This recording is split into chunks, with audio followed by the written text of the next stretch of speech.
Buenos días, hermanos. Buenos días. Muchas gracias a Antonio y Raquel por darme esta oportunidad de poder compartir la palabra del Señor con vosotros.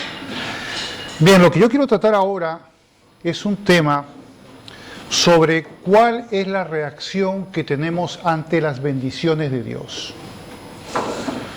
Porque pueden haber distintos tipos de reacción y sobre todo dos, una mala y una buena. Vamos a ver dos pasajes un poquito largos y unos pasajes luego pequeñitos, cortos, donde vamos a ver el mal ejemplo y luego un buen ejemplo. Y esto es importante porque si bien ese mal ejemplo podrían decir, bueno, yo no he llegado a tanto, sin embargo pueden haber formas sutiles en las cuales podemos reaccionar de una manera incorrecta. Es posible que esa reacción ya haya sucedido en el pasado, puede estar sucediendo en el presente, o sucede en el futuro. Pero para eso necesitamos el consejo de Dios, qué es lo que la palabra del Señor nos dice, en qué eso está mal y cómo debe ser la correcta reacción. Pues bien, vamos a ver en Segunda de Crónicas, capítulo 26, voy a leer del verso 3 al 21 nada más, pero vamos a ver algunos detalles de esta historia. Y bien, vamos a ver en el verso 3 qué es lo que dice. Dice: de 16 años era Usías, estamos hablando de un rey de Judá, estamos hablando del siglo VIII antes de Cristo. Recuerden que los reyes de Judá, todos fueron, bueno, hubieron malos y buenos. Sin embargo, los reyes de Israel, todos fueron malos. Bueno, por lo menos aquí tenemos a Usías, que al principio fue un buen rey, pero luego pasó algo. Vamos a ver qué es lo que dice.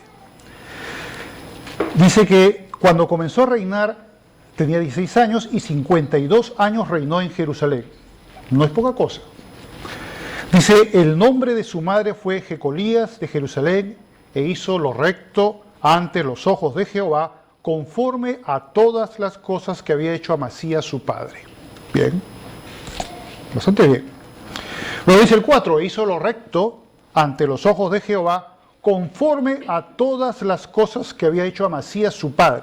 Su padre fue un buen rey, y vemos que en un primer proceso de la vida de este Usías, va a ser un buen rey, va a ser una persona que está calificada como alguien que hizo lo recto.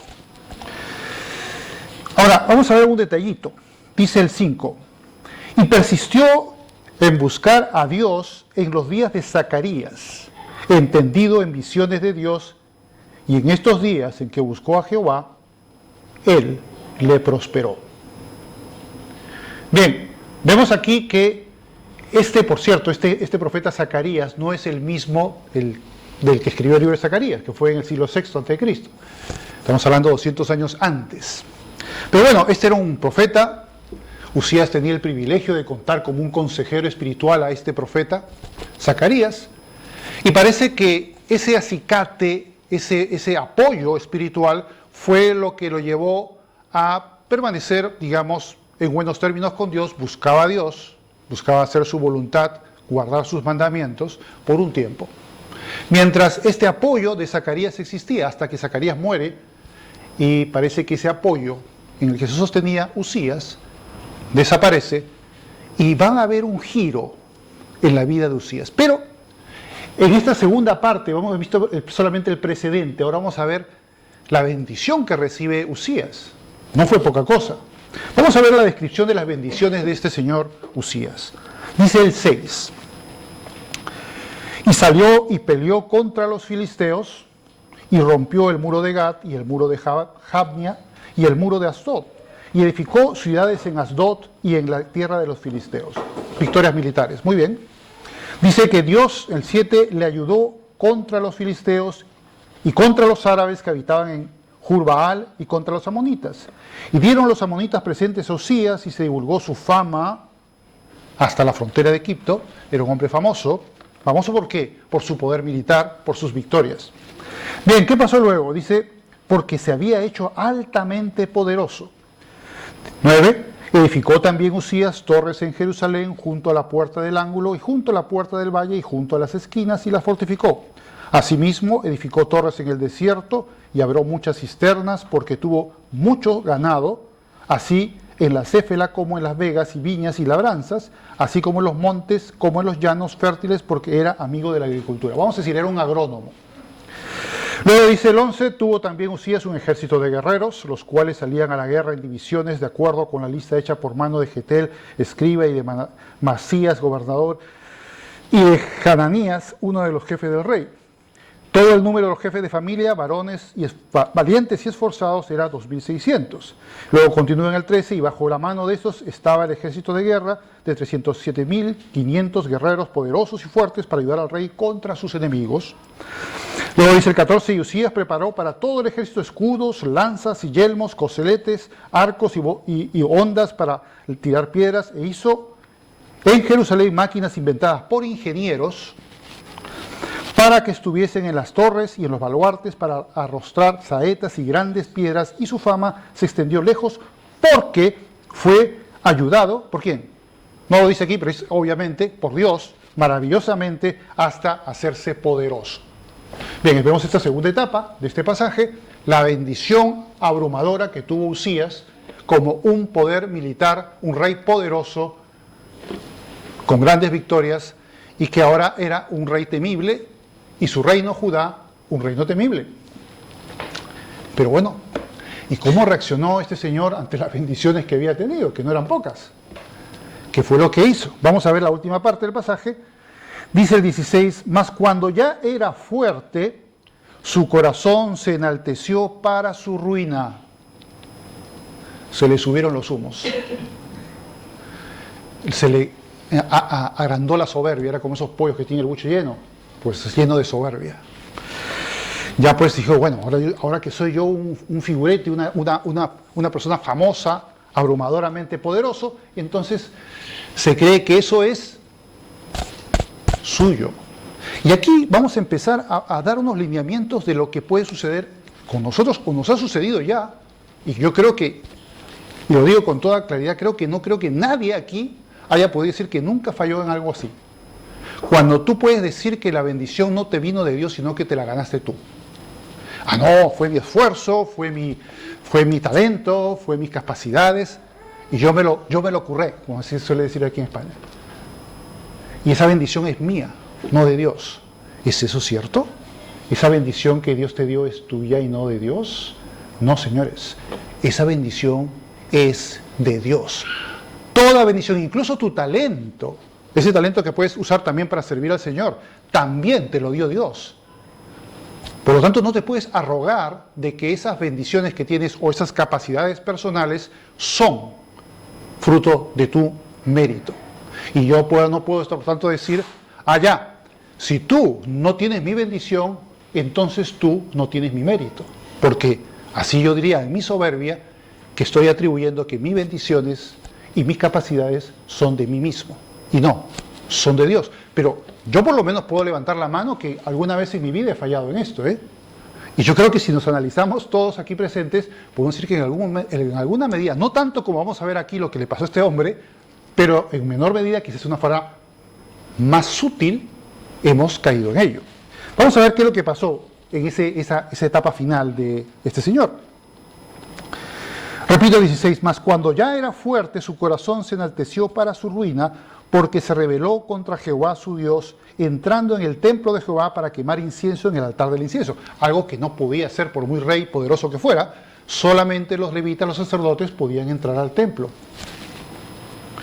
Y entró tras él el sacerdote Azarías, y con él 80 sacerdotes de Jehová, varones valientes, y se pusieron contra el rey Uzías y le dijeron, no te corresponde a ti, oh Uzías, el quemar incienso a Jehová, sino a los sacerdotes hijos de Aarón, porque son consagrados para quemarlo. Sal del santuario, porque has prevaricado, y no te será para gloria delante de Jehová Dios. Entonces Uzías, teniendo en la mano un incenciario para ofrecer incienso, se llenó de ira. ¿Cómo es que me van a impedir a mí que yo, el rey afamado y el rey poderoso, no vaya pues a creerme, a rogarme que puedo tener las capacidades y la insolencia de decir que yo puedo ser como un sacerdote y presentar el incienso al Señor? ¿Y qué fue lo que pasó? 19. Entonces Uzías, teniendo en la mano un incenciario para ofrecer incienso, se llenó de ira, y con su ira contra los sacerdotes, la lepra le brotó en la frente delante de los sacerdotes de la casa de Jehová, junto al altar del incienso. De pronto el juicio de Dios se ejecuta sobre este hombre y le sale lepra en la frente. 20. Y le miró el sumo sacerdote Azarías y todos los sacerdotes, y he aquí la lepra estaba en su frente, y le hicieron salir apresuradamente de aquel lugar, y él también se dio prisa a salir, porque Jehová lo había herido. Así el rey Usías fue leproso hasta el día de su muerte. Y habitó leproso en una casa apartada, por la cual fue excluido de la casa de Jehová. Y Jotán, su hijo, tuvo cargo en la casa real, gobernando al pueblo de la tierra. Es decir, ese momento fue el fin de su reinado. Ya su hijo tácitamente estaba gobernando Judá y no el rey Usías. ¿Y cuál fue el problema? La arrogancia, la altivez. ¿Recuerdan lo que dice Proverbios 16, capítulo 16, verso 18? Dice, antes del abatimiento es la soberbia, antes de la caída, la aflicción de espíritu. No dice que, no significa, que una persona que está abatida o en un problema haya sido fruto de su soberbia. Lo que está diciendo aquí este pasaje de Proverbios es que el juicio de Dios para el arrogante, para el soberbio, va a ser la caída, el abatimiento. Y esto, por supuesto, que vemos aquí en este ejemplo, es algo verdaderamente fuerte, ¿no es verdad? Obviamente no es que vamos a salir leprosos de este culto, pero tenemos que analizar en la Biblia, porque la Biblia está llena de historias que nos enseñan lo que está bien hacer y lo que no está bien hacer. Y por lo tanto, tenemos que aprender de esto para tomar nota y no caer en este tipo de error. Aquí no podemos caer en el error de Usías de que la bendición lo lleve al camino de la arrogancia. Pero a veces esa arrogancia puede ser bastante sutil, como les decía. Puede ser bastante moderada en detallitos, que obviamente uno puede comenzar a arrogarse. También hay predicadores que por su éxito ministerial pueden arrogarse, que son pues un gran siervo de Dios, porque Dios les dio la capacidad de poder presentar la palabra, de poder estudiarla, pero esos son dones que Dios da. Esos son dones que tú no puedes arrogarte como fruto de tu mérito. Jesús, cuando le dio a los discípulos la capacidad de que fueran a resucitar muertos, hacer milagros, sanaciones, expulsar demonios, le dijo, Mateo 10:8, de gracia recibisteis, dad de gracia. ¿Se dan cuenta? Esos dones, señores míos, le dijo a sus discípulos, no son mérito vuestro, no os lo ganasteis vosotros, sino que Dios les ha dotado, Jesús mismo, de esas capacidades para ejercer el servicio a Dios. Por lo tanto, no pueden arrogarse que son suyos. De gracia divina. ¿Qué significa gracia? Bondad inmerecida, un don inmerecido, algo que tú no te lo mereces, tú no te lo ganaste, Dios te lo dio. ¿Y cuántas bendiciones nosotros hemos recibido del Señor? ¿Cuántas? Muchísimas.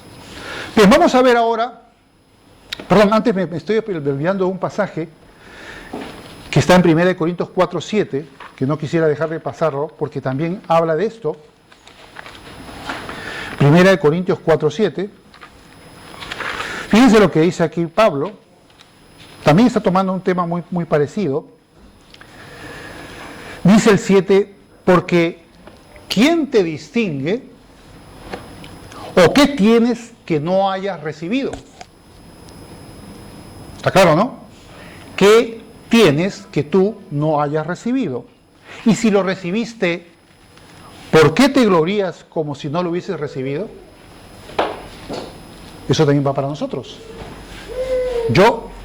Cualquier don que tú tengas, cualquier capacidad o bendición material, familiar, etcétera, etcétera, o profesional, fue dada de gracia, y tú no puedes arrogarte que fue tuya, que tú la has recibido, porque dice, y si lo recibiste de Dios, ¿por qué te glorías como si no hubieses recibido de Dios? ¿Se dan cuenta? Es importante también señalar esto. Ahora, vamos a ver el otro ejemplo el buen ejemplo, también es un poco extremo, como el mal ejemplo fue extremo, también este será un buen ejemplo, pero extremo, pero que nos también da una pauta de qué hacer con las bendiciones de Dios. Vamos a Primera de Samuel, el otro texto grande, y con esto estaríamos terminando. Primera de Samuel, capítulo 1.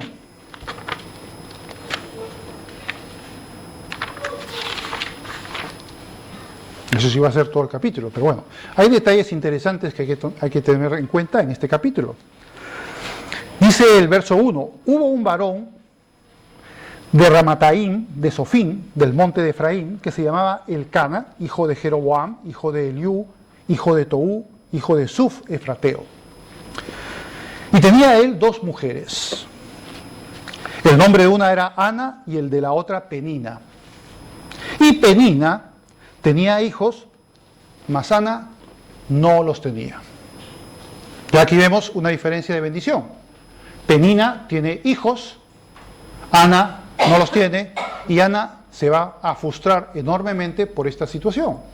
Luego que dice el 3, y todos los años aquel varón, Elcana, subía de su ciudad para adorar y para ofrecer sacrificios a Jehová de los ejércitos en Silo, donde estaban 2 hijos de Eli, Ofni y Fines, sacerdotes de Jehová. Y cuando llegaba el día en que Elcana ofrecía sacrificios, daba a Penina su mujer, a todos sus hijos y a todas sus hijas, cada uno su parte, pero a Ana daba una parte escogida porque amaba a Ana, aunque Jehová no le había concedido tener hijos. Ahora vamos a ver el verso 6, y aquí vamos a tomar un detalle interesante. 6. Y su rival, que hacía Penina, la irritaba, enojándola y entristeciéndola porque Jehová no le había concedido tener hijos. Y así hacía cada año cuando subía a la casa de Jehová, la irritaba así, por lo cual Ana lloraba y no comía. ¿Qué hacía Penina con las bendiciones que Dios le había dado? En lugar de decir a Ana, te apoyo, mira, tratar de consolarla, anímate, ya el Señor por un momento te dará tus hijos, tratarla bien, apenarse por ese sufrimiento de Ana de no poder tener hijos, y en lugar de ello, lo que se le ocurría hacer con las bendiciones que había recibido de parte de Dios, como si eso fuera un mérito suyo, ser tan arrogante de comenzar a perturbar y a entristecer a Ana, porque no tenía la bendición que ella sí tenía de Dios. ¿Podría eso haber alguna vez sucedido a nosotros?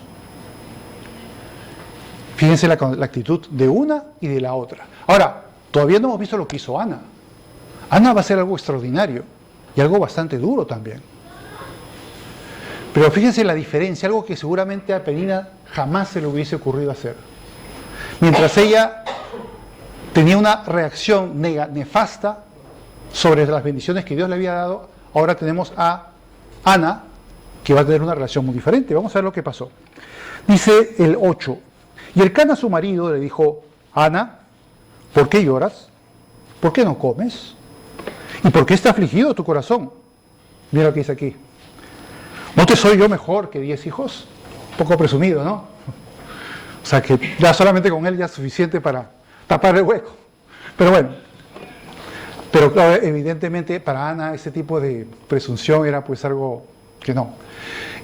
Yo creo que toda mujer de todo tiempo, de toda época, le agrada tener hijos. O sea, bueno, por supuesto que hay casos excepcionales, sobre todo en la sociedad actual, más frecuentes que antes. Pero en esa época, una mujer tener un hijo era algo glorioso. No solamente por el hecho de traerlo al mundo o de criarlo, sino porque era una honra de la mujer. La mujer era honrosa en base a los hijos que tenía. Luego dice el 9, y se levantó Ana después que hubo comido y bebido en Silo, y mientras el sacerdote Elí estaba sentado en una silla junto a un pilar del templo de Jehová, ella con amargura de alma oró a Jehová y lloró abundantemente. E hizo voto diciendo, fíjense lo que va a decir ahora Ana, Jehová de los ejércitos, si te dignares mirar a la aflicción de tu sierva, y te acordares de mí, y no te olvidares de tu sierva, sino que dieres a tu sierva un hijo varón, yo lo dedicaré a Jehová todos los días de su vida, y no pasará navaja sobre su cabeza. Será dedicado a Dios. Fíjense, me das el hijo, me das la bendición, y yo pongo la bendición a tu servicio. Y en ese caso era poner a su propio hijo. ¿Se dan cuenta que es una cosa también que lo mencionó Timoteo el domingo pasado? Yo cuando lo mencionaba decía, caramba, está intersectando un pasaje que voy a tratar hoy. Yo ya tenía escrito el mensaje el viernes 28. O sea que no es que lo estoy sacando de ahí, sino que ya estaba esto en el mensaje. Pero bueno, eso ayuda a entender de que viene del Espíritu Santo porque lo confirma de cierta manera. Aunque el enfoque es totalmente distinto, es una lista diferente. Pero bueno, vamos a ver qué es lo que pasa y cómo desarrolla esta promesa Ana. Dice el 12, mientras ella oraba largamente delante de Jehová, allí estaba observando la boca de ella. Hablaba, no se escuchaba lo que decía. Dice el 13, pero Ana hablaba en su corazón y solamente se movían sus labios y su voz no se oía, y Elí la tuvo por ebria. Entonces le dijo Elí, ¿hasta cuándo estarás ebria? Digiere tu vino. Y Ana le respondió diciendo, no, Señor mío, yo soy una mujer atribulada de espíritu, no he bebido vino ni sidra, sino que he derramado mi alma delante de Jehová. No tengas a tu sierva por una mujer impía, porque por la magnitud de mis congojas y de mi aflicción he hablado hasta ahora. Y él respondió y dijo, ve en paz, y el Dios de Israel te otorgue la petición que has hecho. Bueno, ¿y qué reacción tuvo Ana ante esas palabras? Dice el 18, y ella dijo, halle tu sierva gracia delante de tus ojos, y se fue la mujer por su camino, y comió, y no estuvo más triste. Ese fue el momento en que le llegó a Ana la fe, la certeza de lo que se espera, la convicción que no se ve, que habla Hebreos 11:1. ¿Se acuerdan? Ahí llegó la fe. A veces creemos que la fe se puede fabricar, pero realmente hay que pedirle también a Dios que nos dé ese clic, esa fe. Ya allí ella no tenía duda alguna de que el Señor le iba a dar un hijo. Mientras antes lloraba, seguramente oraba, pero pasaba el tiempo y no pasaba nada. Ahora Ana estaba absolutamente segura que Dios obraría y le daría un hijo. Dice el 19, y levantándose de mañana adoraron delante de Jehová y volvieron y fueron a su casa en Ramá, y Elcana se llegó a Ana su mujer y Jehová se acordó de ella. Aconteció que al cumplirse el tiempo, después de haber concebido Ana, dio a luz un hijo y le puso por nombre Samuel, diciendo por cuanto lo pedía Jehová. Después subió el varón Elcana con toda su familia para ofrecer a Jehová el sacrificio acostumbrado y su voto. Pero Ana no subió, sino que dijo a su marido, yo no subiré hasta que el niño sea destetado para que lo lleve y sea presentado delante de Jehová y se quede allá para siempre. Bien, voy a terminar ahí. Vemos pues que Ana hace algo que alguna mujer diría, bueno, qué difícil, ¿no? Estoy pidiendo a Jehová un hijo y resulta que ese hijo, hasta destetarlo, lo voy a tener conmigo, pero luego después lo voy a llevar a Silo para que viva con el profeta. Con el sumo sacerdote. Ahora, ¿qué hizo Dios luego? Dios le dio más hijos. O sea que mientras que uno fue de la bendición al desastre, vemos, es el caso de Usías, y en el caso de Ana fue de la bendición a la mayor bendición de acuerdo a cuál fue su reacción. Esta vez fue una reacción muy diferente a la de Usías, sino una reacción en la cual dijo, la bendición que Dios me ha dado, yo la pongo al servicio del Señor. Y esa es la actitud correcta que nosotros tenemos que tener. Que toda bendición que recibimos de Dios debemos disponerla para su servicio. Y eso estoy repitiendo lo que decía Tomás, pero pensaba decirlo yo. Si tienes una casa, puedes ser hospitalario. Si tienes un coche, puedes llevar a alguien. En fin, cualquier cosa. Y si tienes bendiciones, obviamente familiares, profesionales, pues dedica un tiempo también para separarlo para servir al Señor. Y servir también a tus hermanos en la fe. Y también a otras personas, por supuesto, en general. Pero esa es la actitud correcta. No decir, mi bendición es mía y yo hago uso de esa bendición de un modo egoísta. O lo uso esa bendición para envanecerme. No, más bien para ponerla en las manos de Dios y decirme, bueno, estoy dispuesto, he recibido tus bendiciones, ahora yo voy a darme un tiempo también para servirte, honrarte de distintas maneras, según las capacidades, según los dones y según las situaciones y bendiciones físicas, familiares, materiales que puedas tú tener. Ahora, para terminar, vamos a una pregunta. Una pregunta muy importante. ¿Y qué pasa si tus bendiciones no son muy abundantes? ¿Qué haces? Alguien puede decir, bueno, yo no tengo esto otro, no tengo esto. Yo veo a los hermanos que tienen bendiciones, pero bueno, yo estoy bastante escueto en cuanto a bendiciones. Puedo tener problemas de salud, problemas laborales, económicos, familiares, en fin, cualquier tipo de situación que tú no puedes calificar pues como una bendición, sino quizás hasta lo contrario. Y uno diría, bueno, en esas circunstancias significa que yo no tengo bendición alguna. Y no me estoy refiriendo solamente al hecho de estar vivos, Tenemos más bien, y esto hay que tenerlo muy claro todo creyente, la más grandiosa bendición que puede tener un ser humano. Tenemos la salvación en Cristo y la vida eterna. Hay algo que matemáticamente, si fuéramos todas las bendiciones que se pueden tener en este mundo y las dividiéramos entre la vida eterna, ¿sabes cuánto te daría más o menos? Aproximadamente 0. Porque la gigantesca bendición de la salvación y la vida eterna, pues es inconmensurablemente mayor de que cualquier bendición humana. Por lo tanto, si careciéramos de bendiciones, aún así tenemos la mayor bendición imaginable, es la salvación y la vida eterna. Por lo tanto, sí, aunque tu vida sea pues un desastre, tenemos que también darnos de la vida que tenemos, la capacidad que tenemos de poder ofrecer al Señor y poder servir al Señor. En medio de tus tribulaciones, en medio de tus angustias, como hacía Pablo, que no fue una vida muy feliz, o como hace cualquier vida que está pasando, por ejemplo, en Corea del Norte, China, parte de la India, países musulmanes. ¿Qué es lo que le pasa a los cristianos cuando reciben a Cristo? ¿Creen que se llenan de bendiciones? No, al contrario, su vida se vuelve un infierno. Por eso también yo critico un poco, y a veces lo veía en una canción aquí, lo digo, pero es la verdad, que a veces se vende el Evangelio, sobre todo en Occidente, de que Jesús te va a hacer feliz. Cuidado, esa no es la verdad. Jesús no está para hacernos felices. Y no digo que sea malo ser feliz, no me malentiendan. Para hacernos salvos en primer lugar, para darnos la vida eterna. Dijo el Señor, en el mundo tendréis aflicción, pero confiad, yo he vencido al mundo.